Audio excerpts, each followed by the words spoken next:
ગુજરાતી રાજનીતિમાં સતત ફેરફારો આવી રહ્યા છે, સતત હલચલ ચાલી રહી છે અને તેની વચ્ચે જ એક મહત્વપૂર્ણ સમાચાર અલ્પેશ ઠાકોરને લઈને, ગુજરાતની રાજનીતિ લઈને આ મોટા સમાચાર અલ્પેશ ઠાકોરને લઈને, અલ્પેશ ઠાકોર સહિત તેમના સાથી ધારાસભ્યો નહીં છોડે કોંગ્રેસ.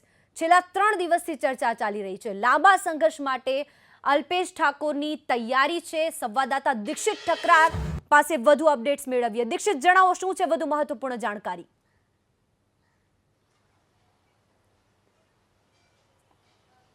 લાંબા સંઘર્ષ માટે અલ્પેશ ઠાકોરે તૈયારી બતાવી દીધી છે કે તે હવે કોંગ્રેસમાં જ રહેશે ને કોંગ્રેસના ધારાસભ્ય તરીકે જો તેને લોકસભામાં ટિકિટ આપશે તો તે પાટણથી ઉમેદવારી પણ કરશે. એટલે કે હવે અલ્પેશ ઠાકોર છે તે કોંગ્રેસમાં જ રહેશે અને ઘીના ઠામમાં ઘી છે તે પહેલા કહ્યું તેમ તે પડી ગયા છે. અર્જુન મોઢવાડિયા, રાજીવ સાતવ અને અહેમદ પટેલ સાથે જે બેઠક થઈ હતી ને બેઠકમાં અલ્પેશ ઠાકોરને જે મનાવવાની વાત હતી તેમાં કોંગ્રેસ સફળ રહ્યું હતું. અલ્પેશ ઠાકોરની એક વાત હતી કે કોંગ્રેસ પાર્ટીમાં તેનો પ્રોટોકોલ નથી જણાવાતો.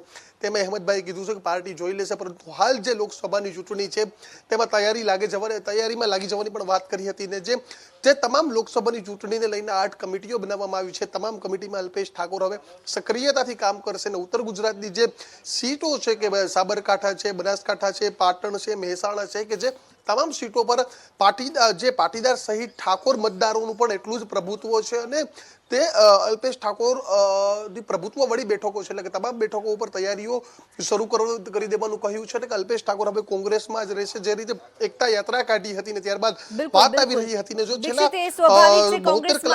ધારાસભ્યો કોંગ્રેસ છોડીને જઈ રહ્યા છે, કોંગ્રેસને એક પણ ધારાસભ્ય વધુ જાય તેમ પરવણે તેમ નહોતું, તેના કારણે જ અલ્પેશ ઠાકોરને મનાવી લેવામાં આવ્યા છે. અને ગુજરાતની રાજનીતિના મોટા સમાચાર કે અલ્પેશ ઠાકોર અને તેમના જે પણ સમર્થકો છે તે કોંગ્રેસ છોડીને બીજેપીમાં નથી જવાના.